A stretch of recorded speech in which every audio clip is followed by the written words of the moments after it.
Myself Monica and I'm a legal intern at Lexis and Company, and today we'll be talking about Article 21.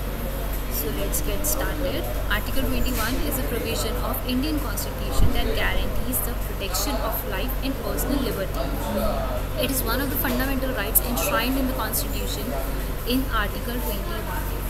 Protection of life and personal liberty includes no person shall be deprived of his life or personal liberty except according to the procedure established by law.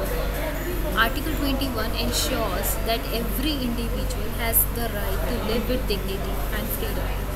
It protects the fundamental right to life, which encompasses not only physical existence but also the right to a meaningful life. It includes the right to personal liberty, which means freedom from arbitrary arrest, detention or imprisonment.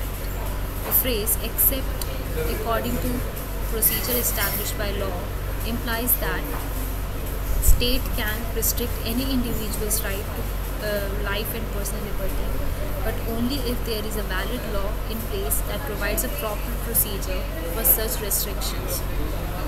This means that the state cannot infringe upon these rights and arbitrarily or without due process of law.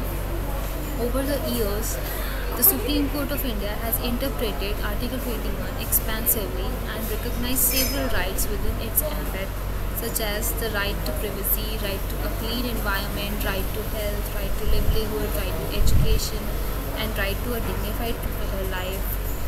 Article 21 is considered to be one of the most significant provisions of Indian Constitution, as it safeguards the fundamental rights of individuals and ensures the protection against any arbitrary arrest and action by the states or its authority.